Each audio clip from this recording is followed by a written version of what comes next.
start.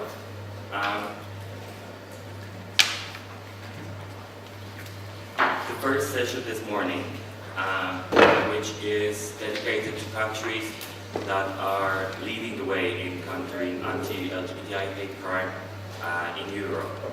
So these are the cases of the UK, Spain, and Belgium. And we have presentations from Galop UK. This is the Antijoule. We have Spain and Mossos, and this is Montserrat, Escudé, Serra, next to me. And then we have Kenneth from Çavaria, which is a Flemish organization in Belgium.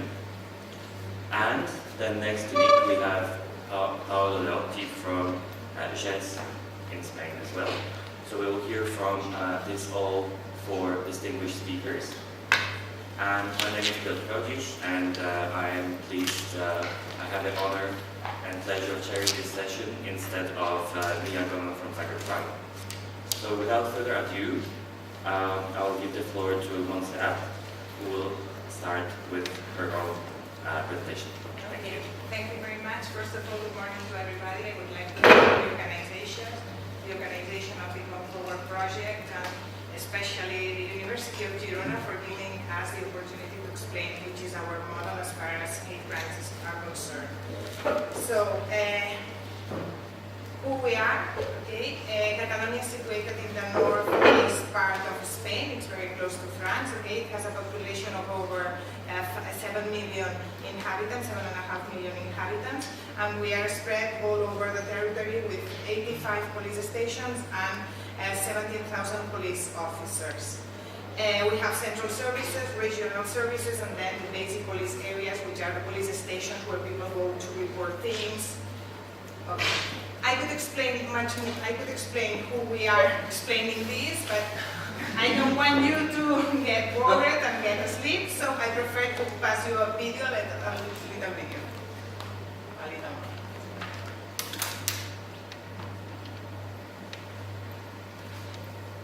Just a minute, but you will see which is our philosophy.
per youth, and well, it's just to see the different units that they're in our police force.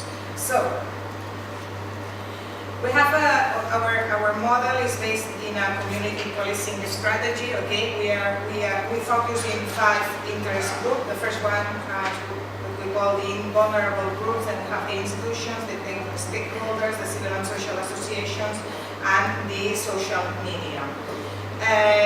When we talk about interest group, we talk about women, hate crimes victims, elder people, minors and youth, missing people, people with disabilities, and juries. What does this mean that we have a community policing strategy with these groups? This means that we have a specific guideline for each of these groups with a defined procedure regarding these following 4 pillars of intervention. First, prevention and protection. Second, intervention. This means the first response and the procedure of reporting facts. Third, the assistance to victims, and fourth, the protection to that victims. Then, when it comes to hate crimes, what we talk about when we talk about LGBT hate crimes in Spain or in Catalonia, we have to differentiate hate crimes from hate speech and hate incidents. Okay, hate crimes are protected by our criminal code, although there is no specific law against hate crimes in the Spanish legal system.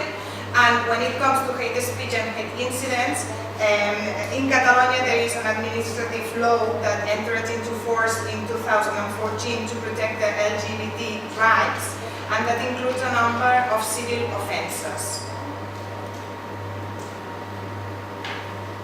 The criminal code, okay, has several aggravating circumstances that include the protected characteristics, that's to say ethnicity, race, nation, gender, sexual orientation, so forth, so far, and also some specific hate crime articles. So, to be considered a hate crime in Spain, according to the Organization for Security and Cooperation in Europe, the offense must meet 2 criteria. First one, it must be an offense under criminal law, and the second one is that it has to be motivated by a bias. So, hate crimes can include threats, property damage, assault, murder, or any other criminal offense committed by a bias motivation, and they can affect individuals from specific groups and people or property merely associated with or even perceived as members of that community or member of that group that shares a protected characteristic. So when we're talking about hate crimes, we're talking about this clash between, or the risk of collapse between these 2 rights, the individual security and the collective security, and so the risk of these legal goods such as principle of freedom, equality. So, why is it so important to have a prevention strategy from the police in these cases? First, because it's a security issue. Hate crimes is a security issue because police has the positive duty to protect these citizens, okay? So we must develop effective preventive strategies, and we must investigate correctly so that finally the judiciary can condemn the offenders. Second, because hate crimes tend to escalate into wider conflicts if not confronted. It tends to increase in numbers and erode confidence in the rule of law, okay? We must keep in mind that hate crime perpetrators send a message to the individual, but also they are sending a message to the community, okay? So that they are not, the message is that you are not welcome, you do not belong, so that police, as part of the establishment, has to make the message back, okay, to the individual himself or herself that don't care, okay, we are there, we are involved in this. But also to the whole society. And the message must be zero tolerance to this type of crimes, okay? And you do fit, although they told you you do not fit, you don't belong to the society, we will take care, okay? So it's very important. And the last one is that hate crimes can threaten community stability, okay, and lead to retaliatory violence. And this means that it's a security issue. So Then, how do we do prevention and detection as from police? Okay, in our guidelines, for instance, and this is part of the responsibility of the community relations officers. Okay, we do prevention workshops at schools, basically. Okay, we have several different prevention workshops, and we do it at schools. We do training to professionals, but also, of course, and most important, to inside our police organization. There's a specialized training. We have an email address for citizenship, which is mossos.delictas.odi, I don't know how to say arroba in English. @gencat.cat. We also do prevention campaigns, and we, for instance, we participate in the Gay Pride Barcelona, but just it's the second year we participated. It was really hard, but they allowed us to participate, but it's the second year we participated, okay?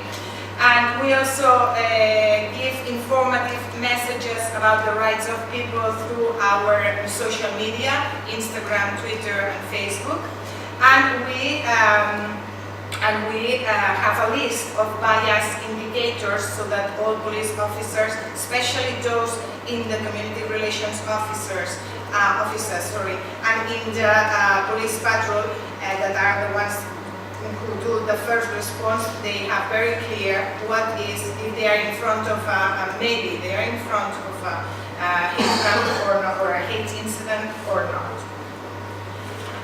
As far as intervention is concerned, okay, why is it so important that the first response and the investigation process of a hate crime is well done by the police? Why?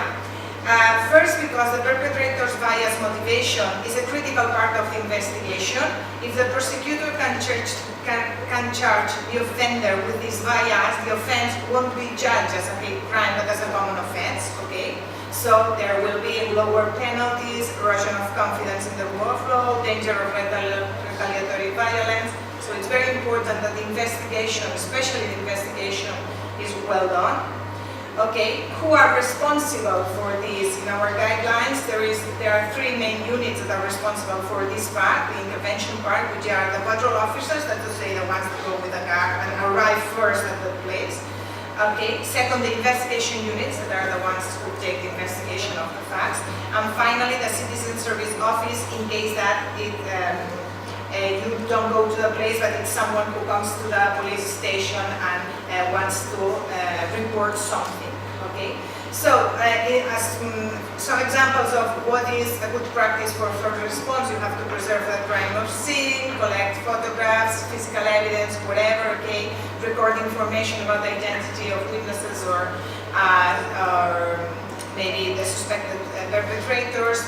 The report and investigation, as I said, it's a very crucial part of all this because it's very, very important to be able to accredit the bias motivation, okay? And in Spain, we have a public prosecutor of a special hate crimes and discrimination service.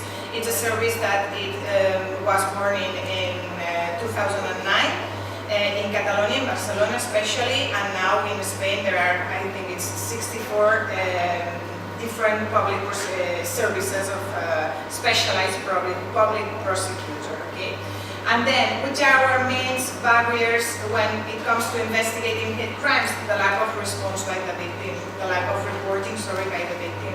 I think that it's a common issue that it has been talked about here for many reasons. Maybe because they're scared of reporting police, they don't know their rights, maybe because they are not aware of the procedure, maybe because they want to deny it, maybe plenty of it. Then I want to introduce something. It's not about the victims, but it is about the people when are arrested. I don't know if here in other countries I think so, but maybe it's new for some of you. It's that thank you to this the civil law that I mentioned before, they introduced the concept of felt identity. I don't know if the introduction is perfect, but it's how do you feel, which is your sexual identity. It means this, your felt identity. Then we apply this idea in two senses. First in the custody, okay, and second in the searches. First, arrested people are held in custody in different cells according to their felt identity. So it doesn't matter if in your ID it puts that you are female or male, but if you tell us that your felt identity is the other, okay, you are held in custody in different cells. Okay, and the other thing is the searches. I don't know if the translation is okay when you arrest searches. Okay. Then arrested people are searched by a female or a male police officer according as well to their felt identity. It's a concept that it has nothing to do with victims, but I think it maybe for someone of you it's. So, when it comes to victims, and the third of our pillar of intervention, when we talk about victim support and protection, okay, why is it so important that we have a procedure for victims of hate crimes? First, some victimological theories point out that there are four main factors that determine the impact of a crime in a victim. The first one is if the victim knows the offender. It's not the same if the offender is someone you've never seen and you will never see again, okay? And or if the offender, for instance, is your father, or is your husband, or is your wife. So this is the first thing. The second thing is the biographical characteristics of the victim. For instance, it's not the same if you're a victim of a crime with 8 years old, or with 40 years old, or with 89 years old, and you suffer from Alzheimer. It's not the same being a victim then. It's not the same if you have a mental illness or you haven't. It's not the same if you were abused when you were young or not. So your biographical history, okay? Or even if you are a disabled person, you will have the impact of the crime in these cases will be stronger, okay?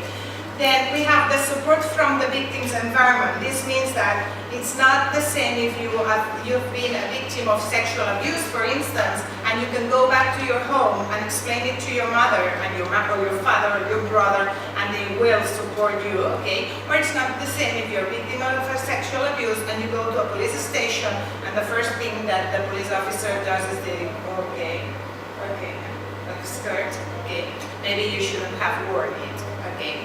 And the last one, which is very important, is the nature of offense. What does this mean? This means that hate crimes when it comes to hate crimes in particular, the nature of offense means that hate crimes can have a deeply destructive impact on individuals, okay? Because hate crimes undermine what is very, very basic in our lives. It attacks our basic principles, our identity, okay? So it's about our identity. It's about who we are from a sexual point of view, from an ethnical point of view, from a religion point of view, who you are, what you believe, etc. Okay, so this is what justifies that police has a procedure. And then we have this, who is responsible for this part of the attention. It's the Crime Victims Office, okay? They provide information about their rights, they provide information about the community and environment resources available, and in case of the existence of restraining orders, they look for these, there's no problem. Another thing that I wanted to talk about very briefly, I don't know if I'm out. Okay, just 1 minute, very, very quickly. It's why it's so important to report hate crimes, okay? Because we have to visibilize it. I don't, do you understand me? Make it visible. If you don't have data, you don't have nothing. It doesn't exist. So it's very, very important to have it. The last one, where do we go from here? Which are our future challenges? First, improving police officers' training, especially in cultural competences and in hate crimes themselves. Improve our work, so if we improve our work, people will trust us, and the number of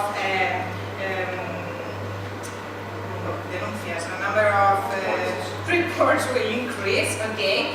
And not only for the rest of the people, but inside our organization, I think that we have to do a lot of work, okay? Tackling with diversity inside our organizations, because our organizations, police organizations, and I think that and something shared by or the worldwide police organization are still too much male, too much white, too much Western. Okay, so I have that we have to change this. So we have a long ride to walk, and thank you very much for the patience.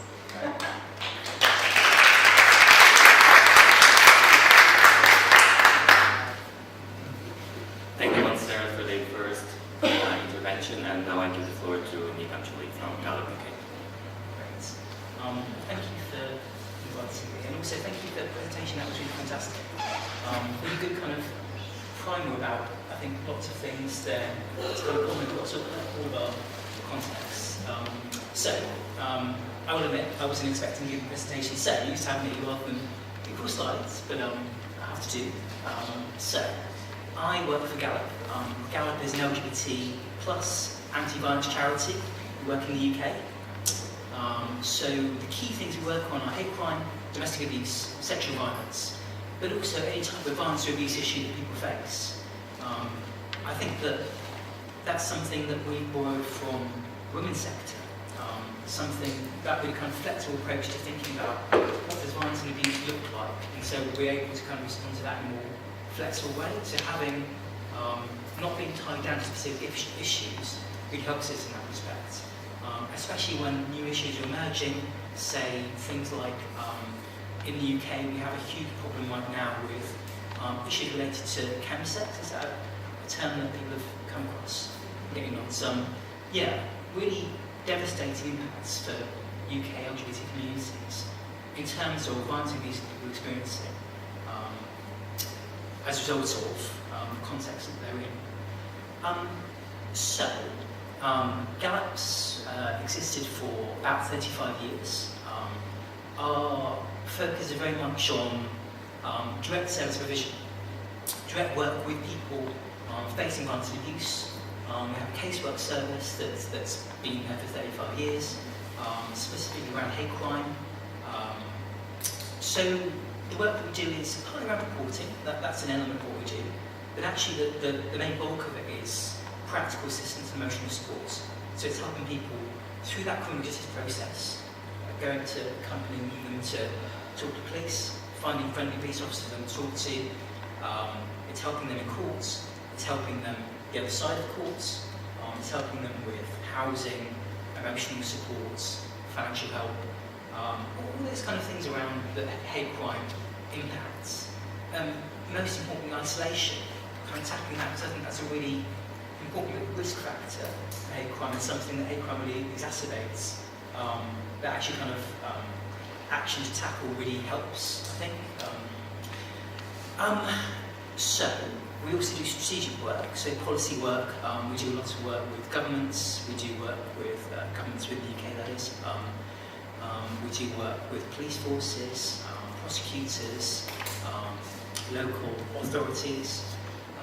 We do training, we produce lots of policy guidance, and we have about 40 information resources that go out for professionals on our website. If anyone's interested, you're welcome to have a look. Some of which come forward, so we're really pleased about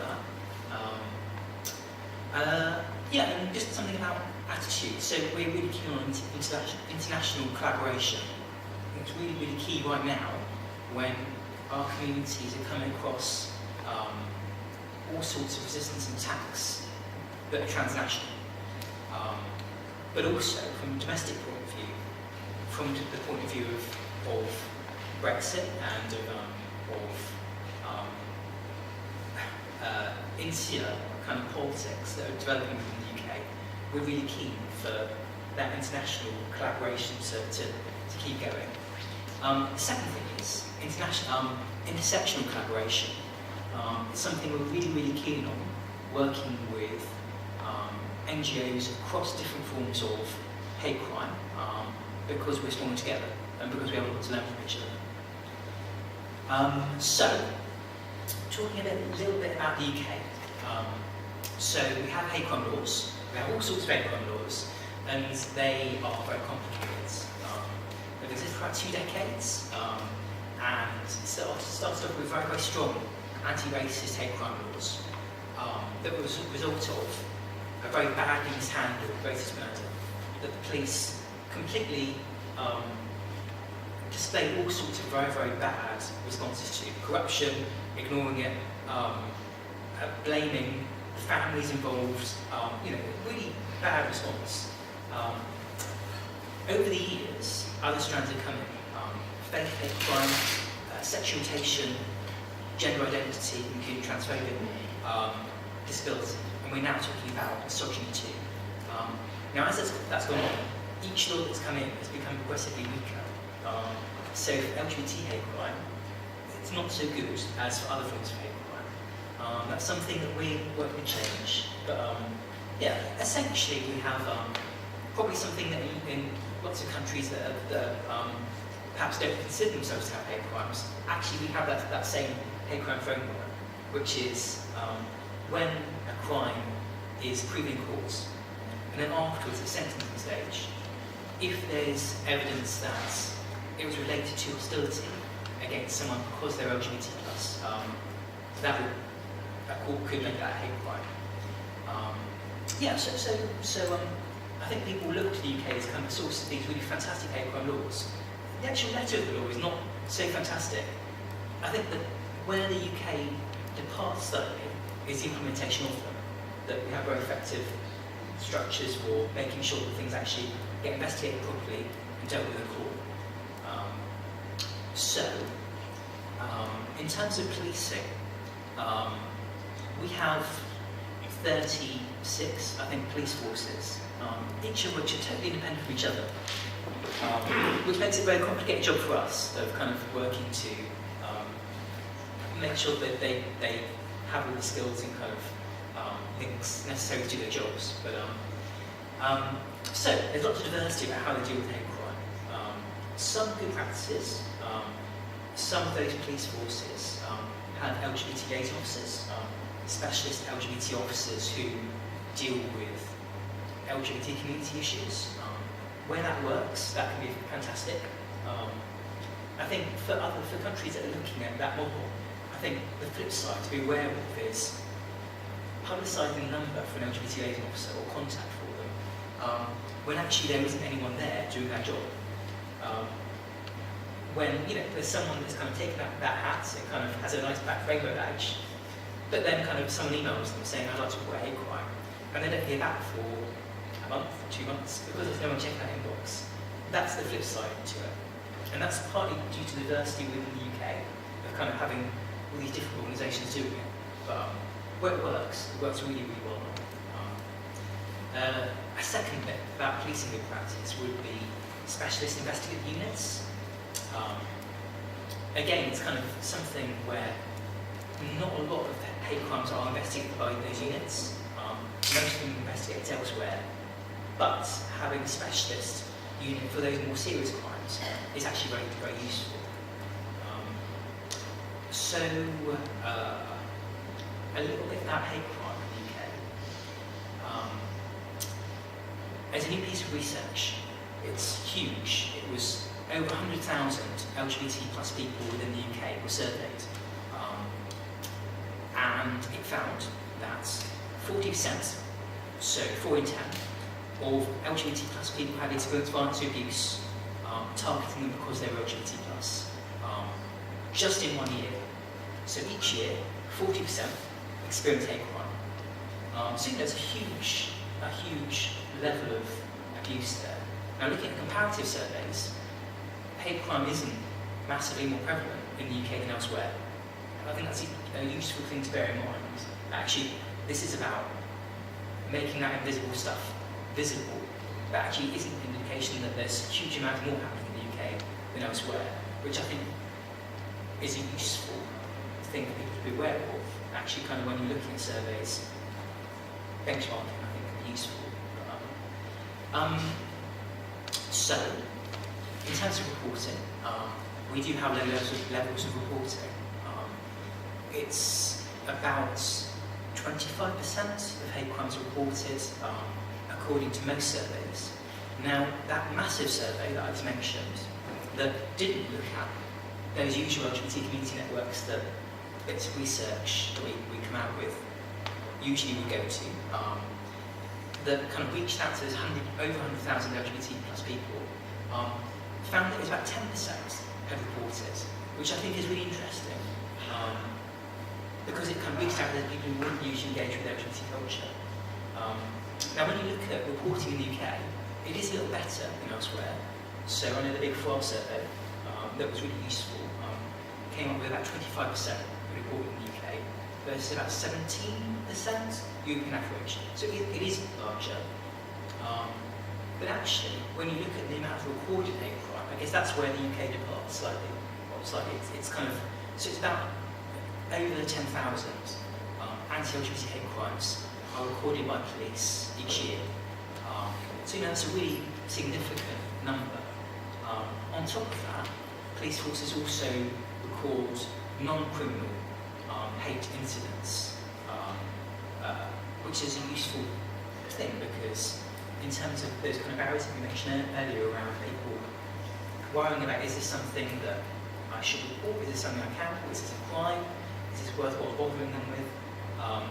It lets the police record that and also to see what's out there in terms of if there's a risk of escalation. But in terms of that 10,000 roughly anti-LGBT hate crimes per year, there's actually a really good amount of prosecutions as well. So, in recent years, there's been a really big rise in that recorded hate crime. So I think this is one of the luxuries in the UK of having, for about a decade, 2 decades, had a really stable kind of anti-hate crime policy framework that it isn't, we're bringing in new measures. So when there are rise or dips, we can see actually probably that relates to propensity to report and actual hate crime happening out there rather than bringing in some new framework. But in the last 2 years, 3 years, there's been a massive rise across the board. So the reason for that, I don't know. So there's Brexit. Since Brexit, there's been a massive rise. It's been very steady. I think that with forms of racism and fake hate crimes, it's been very easy to see the link between the two. You see incidents of kind of terrorism within the UK and kind of extremist violence. You see kind of international events that kind of feed into racist sentiment within the UK. And racist and fake hate crimes kind of peak and trough in relation to that. With LGBT hate crime, there isn't that knowledge yet. I don't know what is causing it. But what is interesting is that all of them are going up at roughly the same rates. They're all looking pretty similar. So something that's changed in the last couple of years is, I think, within the UK and worldwide, there's been this kind of move towards far-right extremism, or more visibility for it. I think you see kind of far-right narratives being woven into mainstream media. You see instances of far-right violence happening far more than they used to. It was just a month ago, there was a young man in the north of England who was stockpiling weapons to go and attack an LGBT pub to kill everyone in there because of his far-right ideology. Now that stopped, which is fantastic. But I think within the UK, it's a learning experience for us. Within faith hate crime context, NGOs have done a lot of work with authorities around tackling far-right extremism. For us, it's a learning journey of thinking actually, how do we go about that work? So, thinking about obstacles. I should say this is kind of from the point of view of the UK and where we are right now. One of the big planks of helping us get to where we are was the community confidence model of saying that police and government and prosecutors wanted to encourage LGBT communities, communities along the lines of race, faith, disability, to come forward and tell them about hate crime, to garner the trust of those communities, to come and tell them about stuff. And that's been really effective. I think that the flip side to that is it hasn't been matched with work to improve their systems. So anti-hate crime work, in the mind of authorities, looks like community engagement. It's about reaching out and changing the misperceptions of LGBT communities. Now, one of the critiques of that could be that it's kind of, rather than thinking about actually kind of what in our system is preventing those people from coming forward, what kind of experience those people have, what they do, that debate is right now where we are, thinking about how do we improve those systems. So, to give you an example of why that's important, within the UK we have really good surveys for people who experience crime. We have a really big national one that kind of goes randomly selecting people from households and asking about their experience of crime. Within that, we have a question about hate crime. What that's found is that roughly half of people who experience hate crime are satisfied with the response of police when they go and report it. So it's roughly half. Roughly half think that they had a bad experience when they report it. Now it's much lower than other forms of crime. So generally, when someone reports a crime, it would be about 3/4 would be happy with the response. So that's kind of an indication of where it is. Yeah. So, just to finish off, thinking about some good practices from the UK, I think the two key ones that kind of chime in with what people have been saying around kind of barriers within your own national context. Another one would be around recording, so that 10,000 plus anti-LGBT hate crimes per year. The reason we have that is because of the perception-based recording model, where if someone goes and reports a crime, and the police are satisfied that the criminal offence is probably being committed, and that person says to them, this was because I was LGBT, this was because of my sexuality, this was because I'm trans, they are then under duty to record it that way. Yeah. Now the reason we have that, we would never be able to get it today. The political rules would not allow it. The reason we got it was because of that really extreme racist murder and the mishandling of it back a decade, 2 decades ago. It was in that moment of response to it that we managed to get this. Second thing is the legal model that we use. Now, although the letter of law mostly is kind of like about the same as most other jurisdictions that have hate crime laws, the part where we depart is in the same way that you had that model of it being a motive plus kind of bias motive at a crime. We have the facility to prove that something's hate crime for if it demonstrates hostility, if it demonstrates that hate motive. So, in practice, what that means is that whereas most jurisdictions have that many hate crimes perhaps per year, we have a really significant number, many thousands.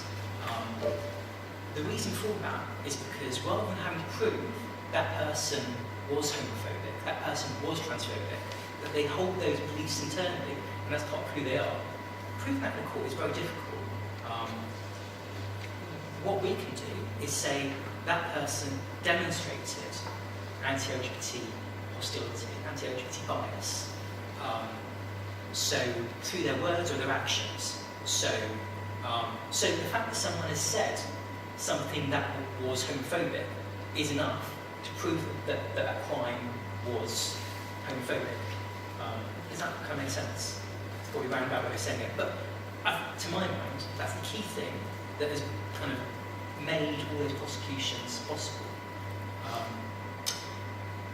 And then just to finish off, piece of good practice I think is victim-focused, empowerment-based casework services within NGOs. I think that's something that I would like us. I know that's something that Galop is really kind of keen for that to be a core part of what we do, it is a core part of what we do. We would love to see that kind of replicated across different strands of hate crime. Yeah, because I think that's kind of policing, criminal justice, all of that is really, really key. But actually, there are all sorts of needs that that doesn't necessarily serve.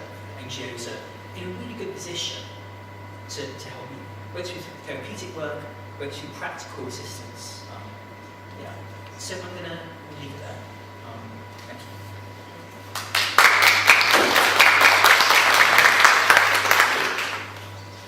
Thank you, Ian, for the insight from the UK. Now I would like to give the floor to Kenneth from Çavaria. So we're moving a little bit south to Belgium. Please, try to connect the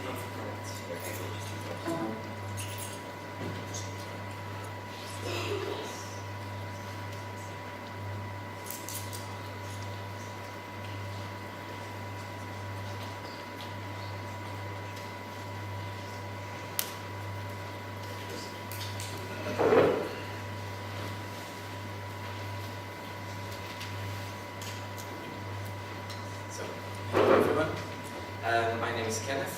I work for Çavaria, which is a Flemish LGBT NGO. On the topic of hate crime, we've worked with victims. We produced a brochure for victims on how to deal with issues like hate crimes and the criminal procedure. We've worked with our government on action plans on discrimination and hate crime. Also, we've been involved in various projects, like this one, for example. So I'm going to give you a brief overview of anti-LGBT hate crime and legislation in Belgium. It's very brief. There's lots of things that I could say, but I'm going to make it brief because we have limited time. I guess it's like in some other countries that hate crime boils down to penalty enhancements. When one of the motives for a crime is hatred, contempt, or hostility towards a person because of one or more protected characteristics. I must say this penalty enhancement applies only to certain crimes, so this is a limited list of crimes. For instance, theft is not included, nor is torture, for instance. Also, this list of characteristics is also a closed list, although it's quite extensive. You can find this penalty enhancement in several articles in the Penal Code. Those are separate articles, but they're mostly coherent, but not entirely. To give you an example, this article from the Penal Code in the section manslaughter and intentional infliction of bodily harm. So as you can see, this is the entire article. It has a lot of characteristics that are included. Unfortunately, gender identity is not included. So sexual orientation is included, but not gender identity. And this is the case for the other articles as well. Also, I think it's not unsimilar to other countries. We have a very big dark number of hate crime. I put the official police statistics here for registered incidents on homophobic crimes. As you can see, it's very low. I mean, Belgium is not a big country. We don't have a lot of people living in Belgium, but still, this is way too low for what we would expect. The numbers here is only homophobic, only sexual orientation. Gender identity is not included in these numbers. We've had some surveys, which were a victim surveys in 2013, and they showed a very high prevalence of anti-LGBT hate incidents. Those are not all of them are. Those are not all crimes, but many of them are. So as you can see, there were like two surveys. One of them were mostly on sexual orientation. The other survey was on gender identity. And as you can see, like verbal aggression was like the most common thing that people reported. Physical aggression was also quite common. I mean, a third of the respondents said that they once experienced physical violence. So if you see those numbers from the surveys, it doesn't match to the official police statistics that we have. I'm going to mention some barriers that can explain these, this big dark number. There are more of them, but I'm going to just focus on these ones. First of all, there's the problem that victims do not want to report. There's various reasons for this. People may minimize what happens to them. They may not know that something is a crime. Also, sometimes people just want to go on with their lives and they just feel like if they report a crime that they just are going to be involved for a very long time in this procedure. Also, hate crime is not always recognized as such by police, and also not always correctly registered. And also, one of the problems that we've noticed is that there's also no specific victim support service for LGBT victims in Belgium. There are several victim support services, but they are not specific for LGBT victims. There are some smaller exceptions, but there are really smaller services. Like in Ghent, for instance, there's a contact point for people that were victim of homophobic or transphobic hate crime, but it doesn't exist in all police districts. There's one measure, though, that I want to highlight here, which is a circular of 2013 that wanted to improve detection and prosecution of hate crime. It was a circular that was not specific on anti-LGBT hate crime, but hate crime in general. It was a measure of the Ministry of Justice and the Ministry of Internal Affairs, and its goal was to improve legal awareness on hate crime and discrimination, also to improve cooperation between police and public prosecutors, to improve the involvement of equality bodies. We have like two main equality bodies. One is UNIA, which is equality body that deals with discrimination on the basis of sexual orientation and various other protected characteristics. And then we have the Institute for Equality between Men and Women, and that one is that one deals with gender equality. So these equality bodies are also a big part in the hate crime area. Another goal was to improve registration and statistical analysis. The main outcomes that I want to point out here of this circular was that reference persons were appointed. Reference persons for discrimination and hate crime within local and federal police and within the public prosecution. And the role of these reference persons is to provide information to colleagues on the content of the circular and to increase awareness on the topic of hate crime and discrimination. It also has established some norms for proper police intervention, prosecution and victim assistance. And it also includes instructions on training and the role of the equality bodies that I mentioned before.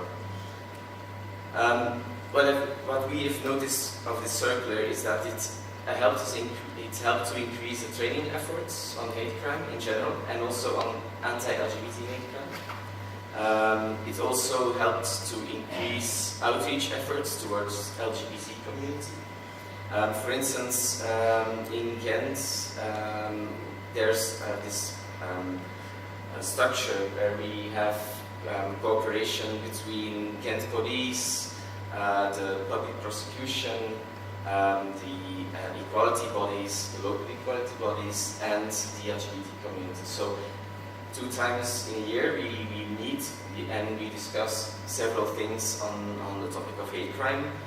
We do not discuss individual cases, of course, because that's the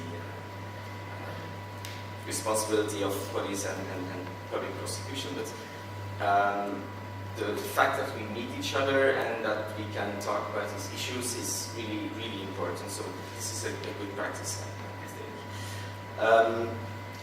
And this is what I mean also with the cooperation between public prosecution and LGBT NGOs has also improved when this circular was published. So, very brief overview, but if there are any questions.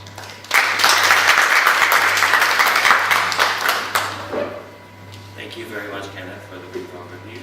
And then we're going back to Spain, and I'm giving the floor to Paolo Leotti. Paolo, do you have a presentation?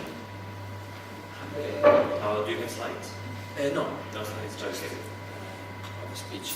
So, good morning to everybody, and I'm going to present shortly an organization. GES-Cabinet stands for Cabinet Estudis Socials. We are a cooperative devoted to social research. We are involved in different domains such as migration, poverty, but also LGBT and gender-related issues. We have started our activity 30 years ago, and we have, during this period, we have touched really a lot of domains. Concerning my intervention, I would like to, I don't know, somehow to link with the speech of Montserrat, but from the side of NGOs. This is a big sort of short result coming from the field research conducted in the framework of Clean Forward project. And in this line, I would like first of all to introduce a bit the situation of NGOs, and in particular NGOs addressing LGBT issues, which is a quite, I don't know, not so good scenario, because we have really a lot of organizations, but with a very limited volume. There are few workers, and the majority of this activity is based on volunteers. So there are a continuous struggle for funding asked to local administrations, but also at national level. Many of them belong to a federation, which aim is to coordinate them, to provide information, to give assistance, or help them to have some kind of funding. But in general, even when funding is possible, the amount granted are really small, very few hundred euros, for instance. And in some communities, depending on regions, autonomous communities, as we say in Spain, the complicity with administration is very different. So this entails different kind of interventions. So in some cases, collaboration is very strong, and there are very interesting avenues for collaboration. But in other, there is collaboration is none, basically, and organizations must survive by themselves, looking for free of cost practices, of course, volunteers, and devoting a lot of time in with the direct assistance, with the presential intervention with users. So in this line, I would like to present two practices representing the two sides of the coin, I've just explained. And I would like to present them in the light of some evaluation criteria. As we said, that in this panel was about also of replicability of practices in other domains, which is one of the criteria. The other criteria is the potential impact that these practices can have over the LGBT collective. So the first one is the so-called Era-Berean network. It's Era-Berean is a word in Basque language, which means solidarity network, and it is a collaboration between NGOs and regional administration of the Basque country, what is really different from other kind of collaborations that maybe occurs on regular basis in other countries is the level of involvement of these administrations. So in this case, they do not only fund organizations, but they are part of the network of organizations intervening with a vast array of profiles. In this network, there are organizations targeting immigrants, but also people with physical impairment, and also LGBT collective. The collaboration between organizations is based on a quite good referral system.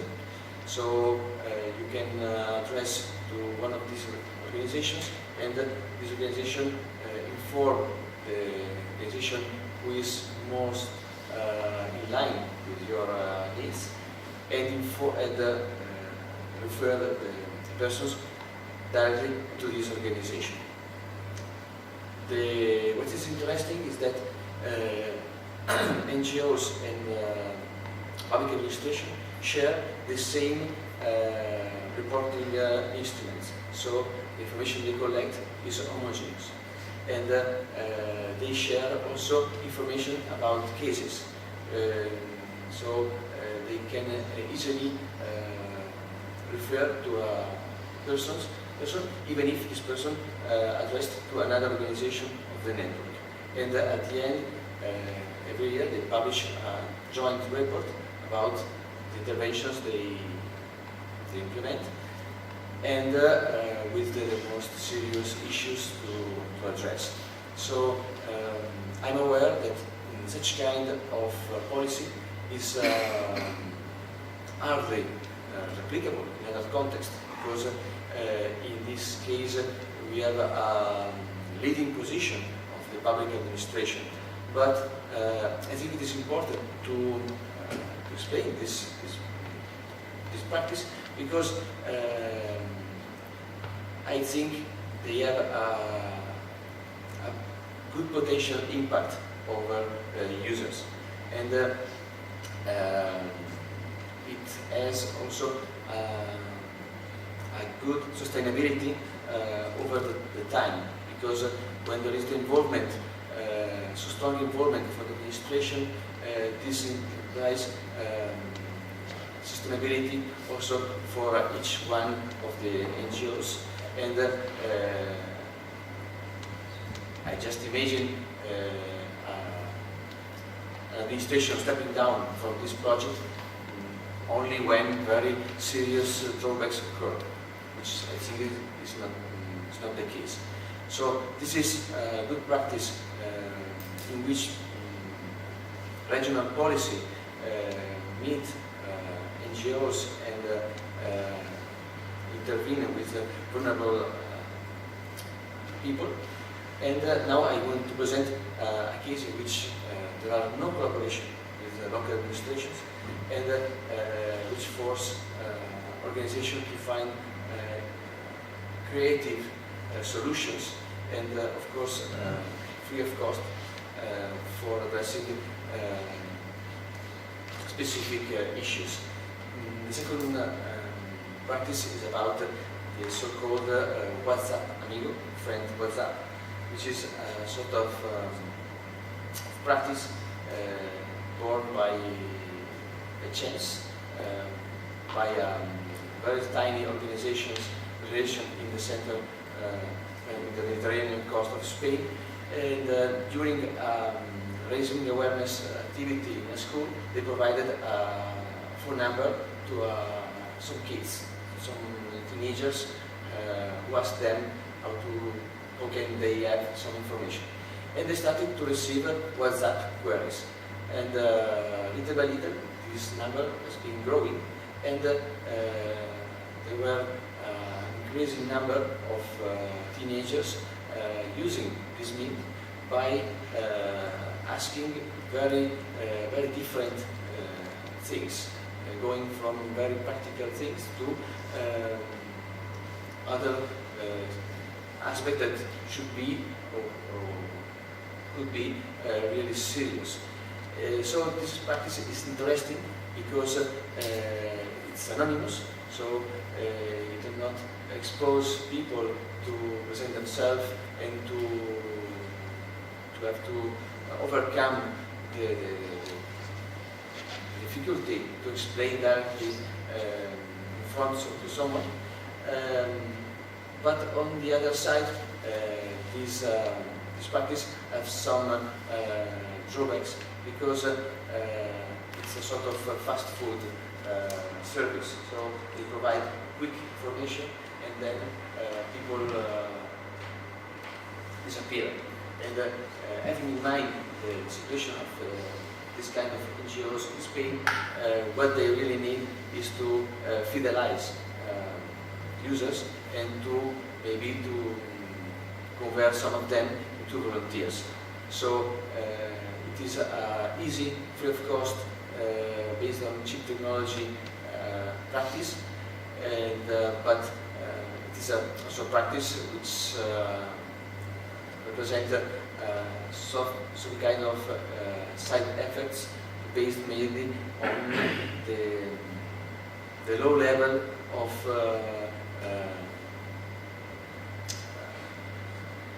relation with final users, and it is sustainable until when there is some volunteer who is very informed and very sympathetic to react to WhatsApps. But if there are formal structures and trainings ad hoc for these persons, it should be a practice that is subject just on the willingness of some volunteers. And in general, relation between NGOs and administration is not easy. So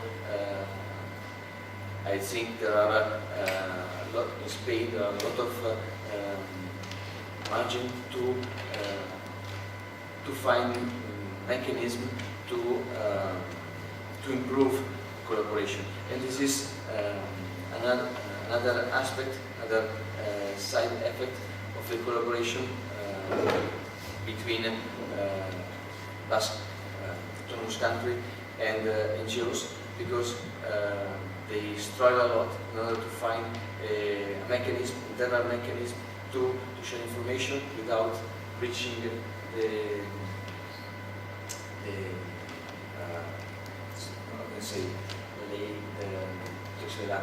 data law, protection data, and at the same time to have some easy and quick process in order to verify.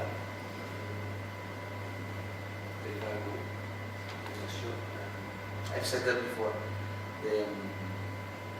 Refer users from an organization to another. So I think there are a lot of opportunities, possibilities to replicate practices across countries, And I would like to tell you the case of Austrian Foundation, whose main goal is just to detect good practices to be replicated elsewhere. The name of this foundation is Zero Project, and they have their own funding in order to select the most promising practices in order to transfer them elsewhere. So, well, I suggest you to have a look to this foundation, and if you have some good idea, you can apply for transfer it in other contexts. Thank you very much.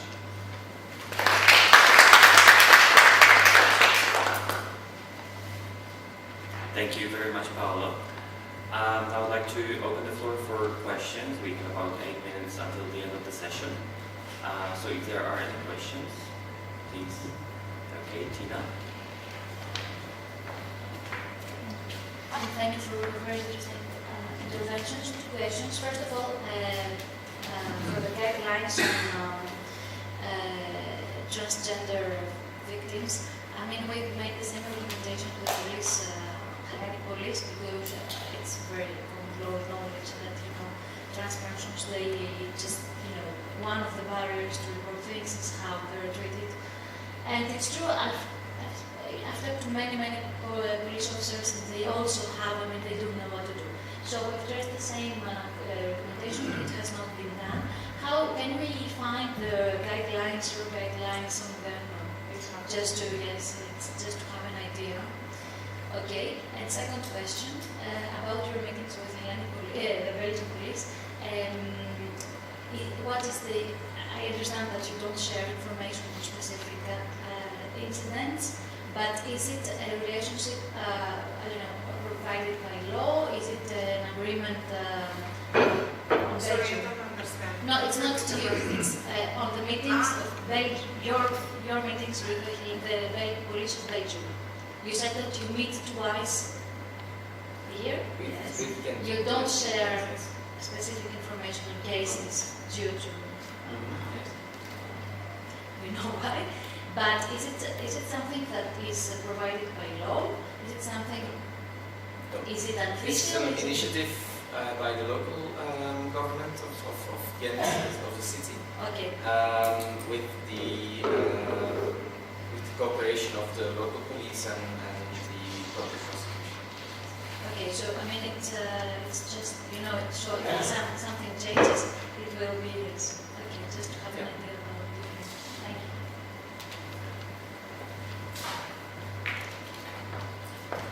Are there any other questions?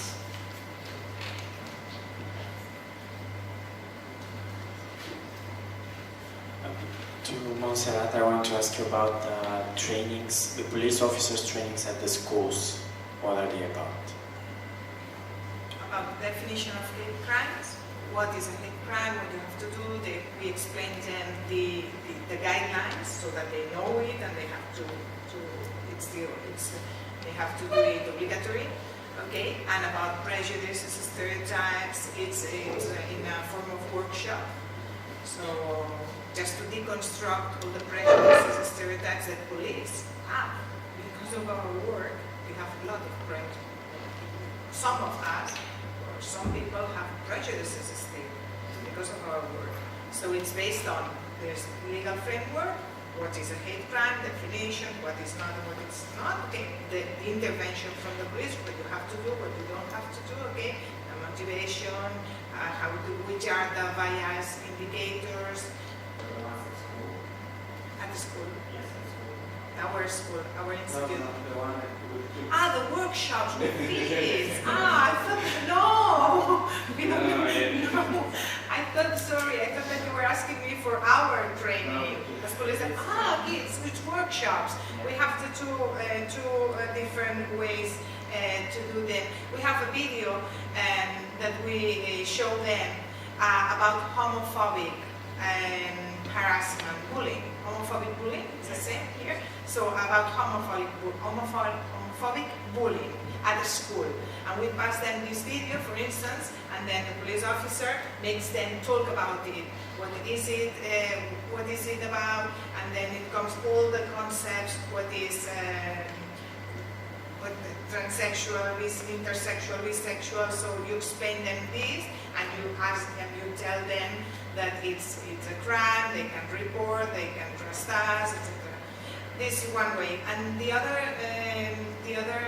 workshop that we have in this field, okay, it's based on the peer mentoring method.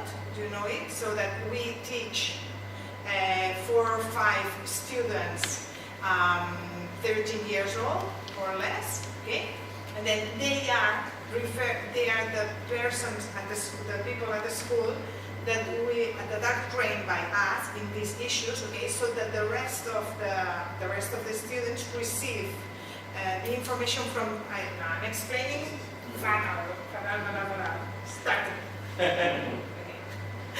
We have 2 methods of doing the workshops with children. First is, we go in there and explaining them with this video of homophobic harassment, bullying, etc.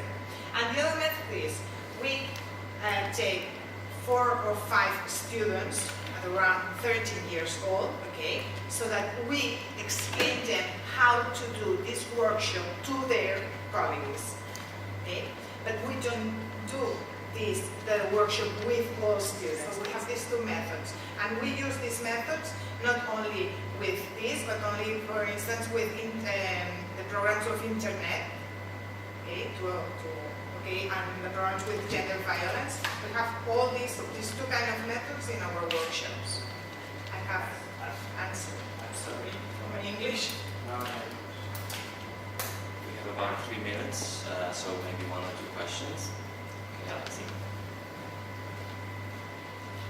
Also a question for Montserrat. You mentioned bias indicators for LGBTI hate crimes. Can you tell me a bit more about that? Yes, I'm going to take my chuleta. I don't know how to say this in English. Chichi? Chichi. Okay, well, I don't mind it. Anyway, bias indications. For instance, you have the perception of the victim, the perception of the testimonials, the witnesses, okay? Another bias indicator is, for instance, that the crime took place in a time or in a place where they were celebrating acts related to their LGBT condition, for instance. Another bias indicator is that there is no other reason why the crime took place. It's a list of 8 or 9 indicators. There's another indicator that is, what else? I can help here. Yeah, sure, because it's the hostess indicator, and Christoph, can help. It's 8 or 9, it's the basic that the hostess So it's like a cheat sheet, recommends. really, or a checklist, if you like. And we also have Laura from Serra here, who has a very nice workshop about that, who had a very nice workshop about yesterday as well. And she did materials if you are interested. It's time and place, perception. Okay, if there was graffitis, if there was the clothes that the perpetrators were wearing, I don't know if the tattoos, if they were wearing tattoos with a spastic or 8/8 or something like this, it's okay. And if there is an evident difference between the victim and the perpetrator, for instance, if you're black and I'm white, and there's no other reasons, and there were insults or... All right, thank you, Montserrat, very, very much.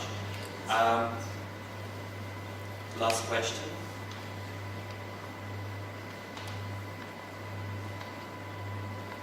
If not, then I would like to finish off with saying thank you very, very much to all the panelists, Paolo, Leotti, Antijoule, Montserrat,